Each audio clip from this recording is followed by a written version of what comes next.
What's up, everybody? Good, good. Hey, Brian. David Moore, Dallas Morning News.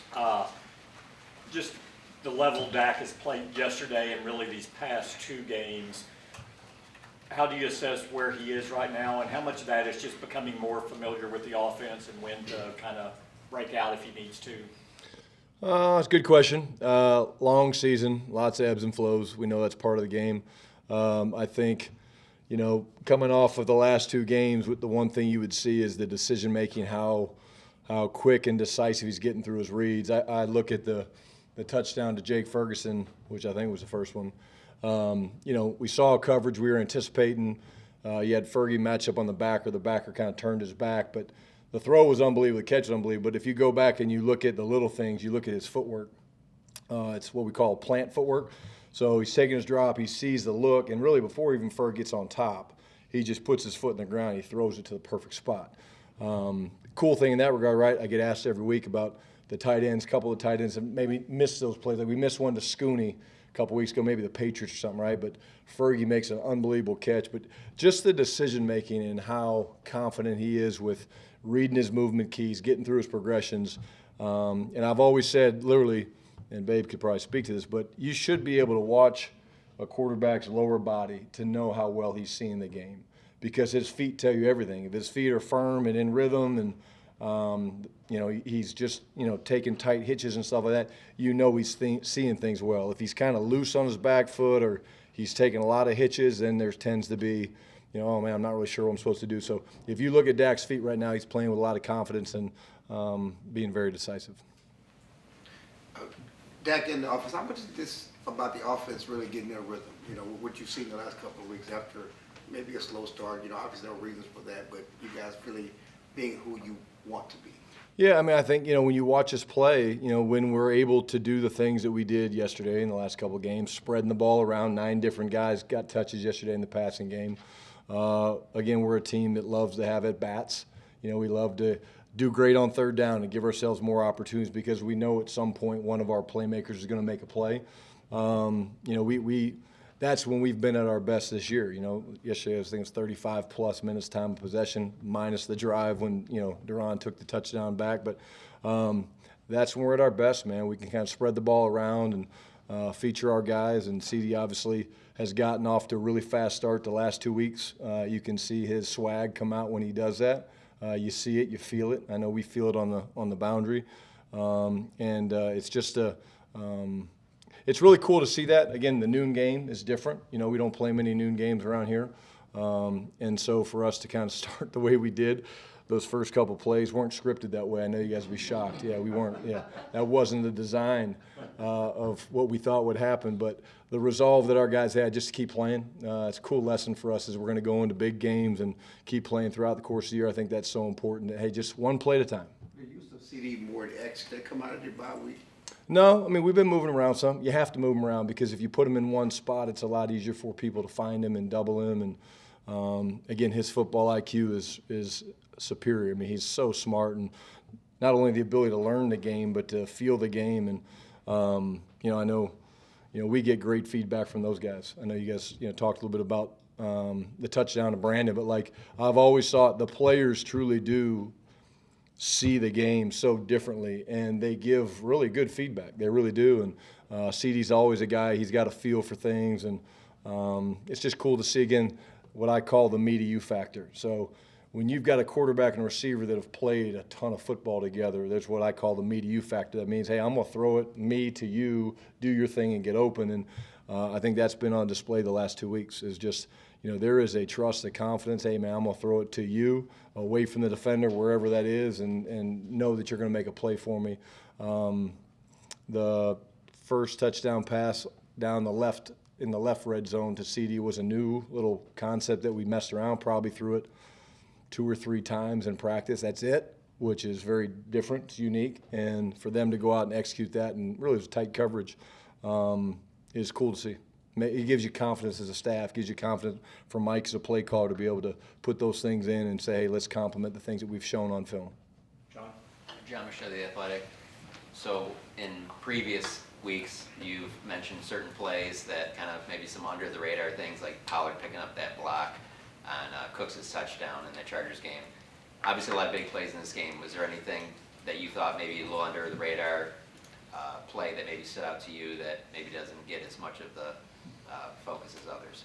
It's actually funny because, I get asked that from time to time. And I would say this. I would say if you watch our guys, there's not one particular play, but there's 4, 5, 6, 7 clips where you'll see Terrence Steele literally covering down and finishing. You'll see Tyler Biotic covering down and finishing. And that's all part of our play style. Like we talk about going, hey, go pick your teammate up, go pick your brother up, go do that. And so I think that was really on display quite a bit, which was good. I know our guys were feeding off the crowd. That was really cool. The energy was awesome early on.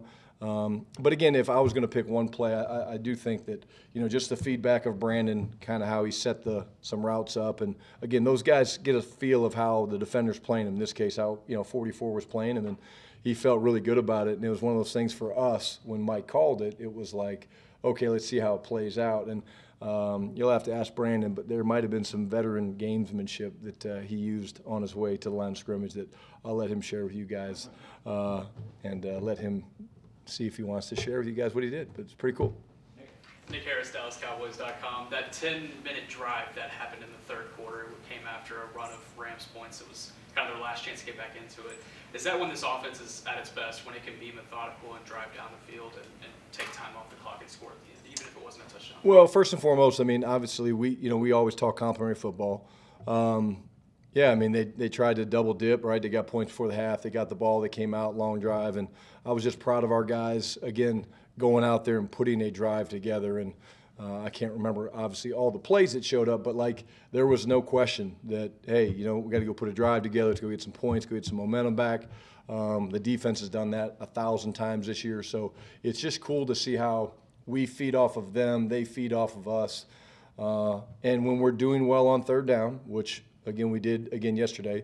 We just get more attempts to get the ball spread around to different people, for Brandon Cooks to get touches and for MG to get touches and to get TP involved and CeeDee. And it's not rocket science, right? Most offenses are that way, but that's when you kind of know where we know that we're really in a flow and a rhythm is when we're doing well, we're converting third downs, we're hitting explosives. I think we had 11 explosives yesterday, which I think might be our high for the year, 9 passes, I think, and 2 runs. But that's when you feel really comfortable and confident on the sidelines. But, again, I thought it was a big point in the game because we did respond and kind of keep the big lead.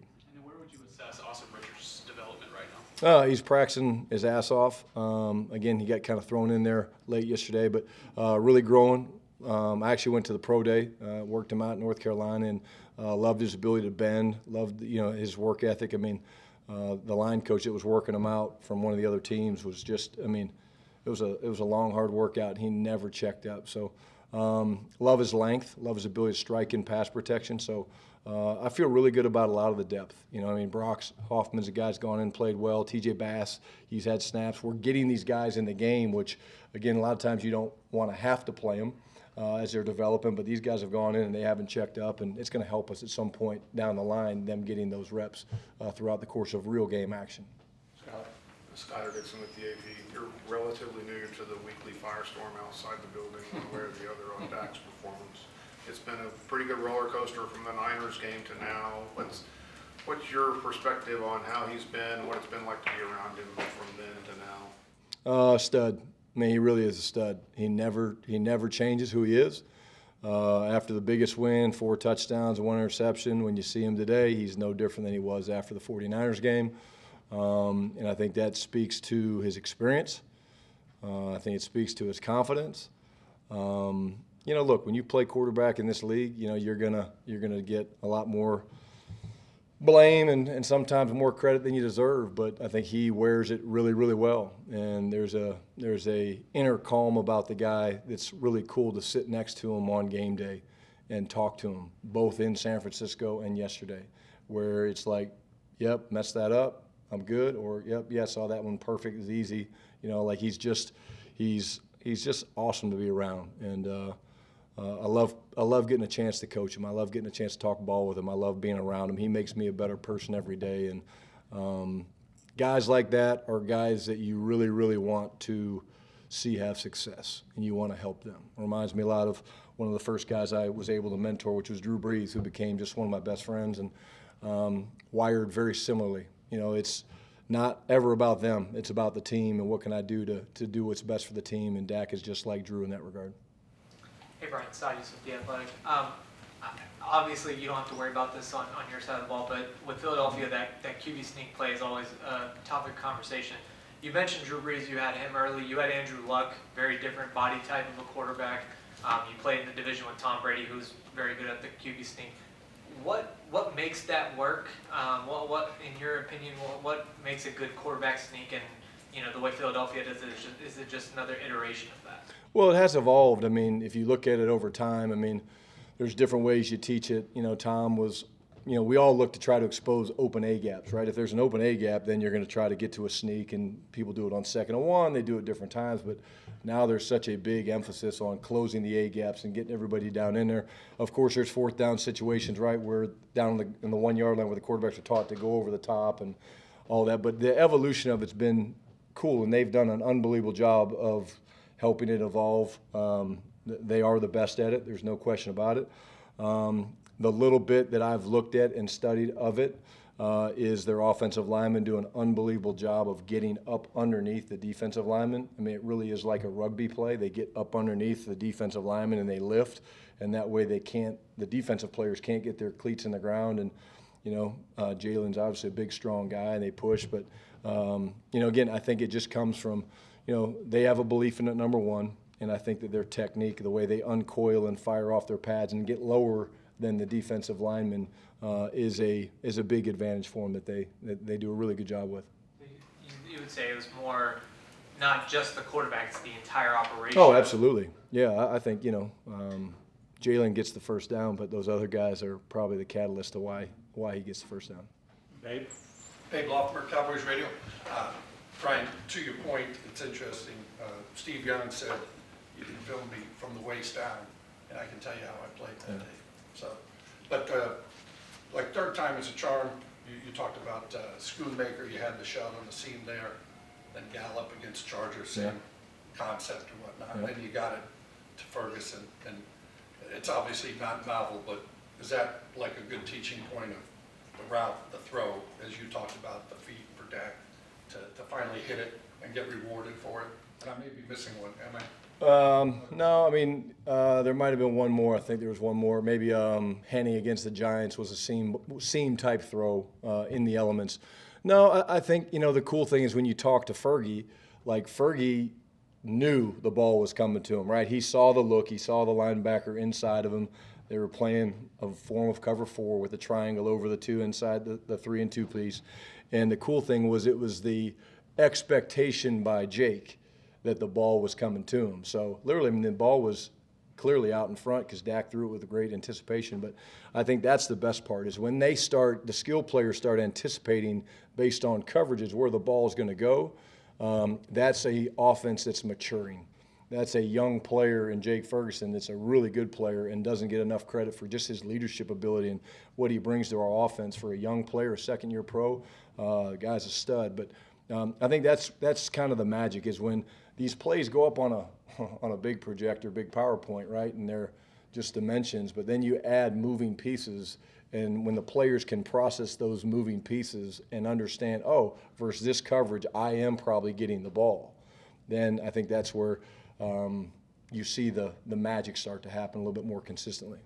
Unless they anticipate that they're not going to get the ball. Which they better not, because that probably would be a bad day because there's so many moving parts out there. It's hard to tell what they're going to play from a coverage standpoint, as you know. Michael Gelkin, Dallas Morning News. You guys did a little bit more motioning yesterday's game, but in particular, we saw for the first time from you guys what I've heard we call elsewhere like cheat motion, the guy running laterally and give it a running start at the snap. What's the process like for you guys as a staff to, one, be aware of different trends that are starting around the league, and then the conversation of, is this something we want to implement into our offense? How do we implement it so it makes sense for our personnel? Like, what's that whole walkthrough like? Yeah, it's a great question. I mean, that's one of the benefits of the bye is really just kind of see what's going on around the league. You look at yourself first always, right? Hey, what do we need to get better at? Hey, let's look at the red zone, a couple things. Hey, okay, hey, let's look at that. And then, of course, you take a look around the league, what's kind of working. And the cool thing about that motion is what it does is it creates windows, right? I mean, it's nothing crazy. I mean, it's truly a short motion in or out, but it does open up windows in zone, and it kind of, when you build it, in terms of using bunches or clustered three receivers kind of grouped together, it kind of screws up the match principles. When you're playing man-to-man, you've got certain ways that you want to play those clustered formations so you don't run into each other. And so when you build it that way and that quickly, it's hard on the defense. So, we definitely have shifts and motions that we use, but it was something in this game plan that we felt really good about that we wanted to use. But each week's different. And it depends on the opponent that you're playing. So, again, it's one of those things as we get into our prep for Philly, we'll take a look and see what fits and what doesn't, and, kind of tee it up that way.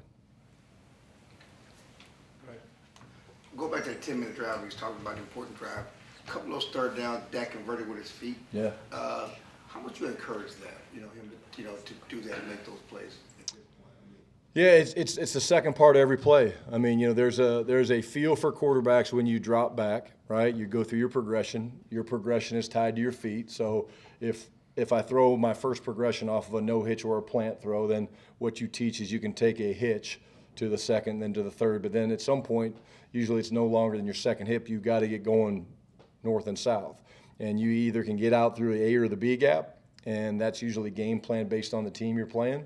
This was a team that we felt like for the most part you could probably get out through the B gaps because of the way they rushed and the way Aaron plays a certain style where he'll quick swim and things like that. So absolutely think it's a huge part of playing quarterback in this league.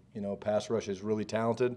Coverages have become so complex that they're going to take away things that you have planned. And so the quarterback's ability to play above the 2.3, whether it's running for the first or running for positive yards or getting out, is huge. Matter of fact, the touchdown to CeeDee down in the red zone on the scramble was something, they blew the coverage, the nickel dropped CeeDee, but it was something that we had emphasized the day before in the red zone period.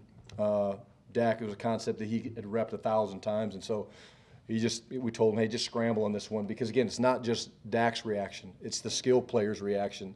And so it was cool to see something that you work on in practice come to life like that. So, look, these quarterbacks, they're all smart. They know, hey, get what you can and get out. And yes, we absolutely talk about it as finishing the play or the second part of every progression. Is that something that has changed? I know that there was a time, obviously, since you've been in the league and I've been in the league long, covering the league, you want the traditional drop back quarterback. You didn't want the quarterbacks to run. They get hurt when they get outside the pocket and run. And now, because there's so many athletic quarterbacks who are making plays, they're recognizing that that's a weapon in the game. Is that, we're going back to that? Is that more of a change, that philosophy-wise? Yeah, and I think it's a change by necessity because the defensive line has become so good now. I mean, there's so many $12 and $15 million pass rushers out there that are just elite players. And, again, it's just the width that they play. They play so wide now. Like a three technique, like we learned, was literally on the outside eye of the guard, and now it's like on the inside eye, maybe head up on the tackle. So I think it's a change for necessity. I think it's what people are using a lot of in college football. Right, you're seeing these spread offenses that want to take advantage of putting a great athlete in space. So I think it's here to stay. We'll finish up with Aisha. Aisha Morrison, DallasCowboys.com. Coach, Michael McCarthy talked about the fact that, the way these games have been, the scores, and the fact that the offense is sometimes out of the game in the fourth quarter. With an important game coming up like this week, how do you keep the intensity, and the momentum from a third quarter instead of a fourth quarter? And this has happened, several times this season. Is that different for you? And how do you keep the guys charged up for that? No, I think, the biggest thing for us is, again, to your question, is no matter who's in the game for us, we feel like we should have finished better yesterday, right? There's a couple plays where we thought in the fourth quarter we had a chance maybe to hit Turk for a big play late, but you really, the focus is truly one play at a time. And so we don't expect these games to get to where they get to, both good and bad. And so you have to adjust on the sidelines when they do. But Most games in this league, as you know, are going to come down to the fourth quarter or the last couple minutes of the game, and that's why we spend so much time on 2 minute. That's why we spend so much time on 4 minute. But these games, when they happen, you're excited about it. There's a fine line of when do you start, okay, hey, we're going to take him out. We're going to let this guy go play a little bit. That's all part of it. But most games that we're going to play in this season aren't going to work out where we've got the big lead like that in the fourth quarter. We'll take them because, again, we're getting some guys some work that need it. But, yeah, we're not expecting many of those. Thank you. All right, thanks, guys.